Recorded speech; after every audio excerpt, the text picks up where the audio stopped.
Hello everyone, আমি রিয়া। আজকে আমি তোমাদের কাছে ছোট্ট একটা মিনি ব্লগ নিয়ে চলে এসেছি। তো আমি কয়েকদিন আগে পৌঁছে গিয়েছিলাম খুব সুন্দর একটা জায়গায়, সেটা হলো বসিরহাট। আর বসিরহাটে হলো আমার দিদির বাড়ি। তো ওখানে গিয়ে কোথায় কোথায় ঘুরেছি সেটাই আজকের এই ভিডিওতে তোমাদের কাছে শেয়ার করব। দিদির বাড়ির একদম কাছেই হলো বসিরহাটের বর্ডার। আর বসিরহাটের বর্ডার মানে এখানে বিভিন্ন জায়গায় 2-3টে বর্ডার আছে। তো আমি প্রথম দিনেই চলে গিয়েছিলাম বিকেলবেলায় ঘুরতে। তো সেটা হলো পানিহাটির বর্ডার। তো বর্ডারের ওই সাইডে কোনো ভিডিও করা যাবে না বলে সেই জন্য আর কোনো ভিডিও আমি করিনি, কারণ ওখানে ফোন অ্যালাউ করছিল না। তাই জন্য ভিডিও আর বেশি দূর করতে পারিনি, সামনে কিছুটা ভিডিও করে চলে এসেছিলাম। দূরে যে বড় কাঁটা তার দেওয়া দেখলে ওটাই হলো বাংলাদেশের বর্ডার।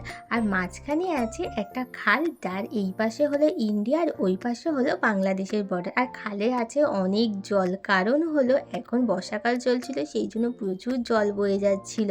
তারপরে ওখানে আমরা বেশ কিছুক্ষণ ছিলাম। তারপরে বিএসএফরা ছিল, ওখান থেকে দেখলাম অনেক কুকুর নিয়ে যাচ্ছে। আর আশেপাশে অনেক মানুষজন দেখে ওরা আরেকটু বেশি কুকুর টুকুর নিয়ে যাতায়াত করছিল। ভয় লাগছিল বলে তাই আমরা আর বেশিক্ষণ ওখানে থাকি না। ফোন আছে বলে ক্যামেরাও চলছে চারদিকে, তো ফোন ক্যামেরা তো দুটোই অ্যালাউ নেই, তাই জন্য আমরা তাড়াতাড়ি ওখান থেকে চলে এসেছিলাম। বাংলাদেশের বর্ডার ঘোরা হয়ে যাওয়ার পর যেটা ঘোরার ইচ্ছা আমার সব থেকে বেশি ছিল সেটা হলো ইছামতি নদী, যেটা আমরা বিভিন্ন লেখকদের গল্পের বইয়ে পেয়েছি। যেমন হলো রবীন্দ্রনাথ ঠাকুর থেকে শুরু করে বঙ্কিমচন্দ্র চট্টোপাধ্যায়ের লেখা বিভিন্ন গল্পেতে আমরা এই ইছামতি নদীর উল্লেখ কিন্তু পেয়েছি।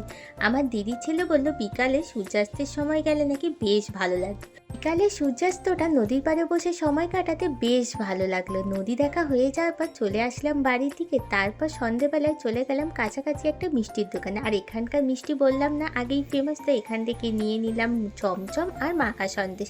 তারপর বাড়ির দিকে রওনা দিলাম চিপস খেতে খেতে। আজকে মিনি ব্লগটা এই পর্যন্ত, টাটা।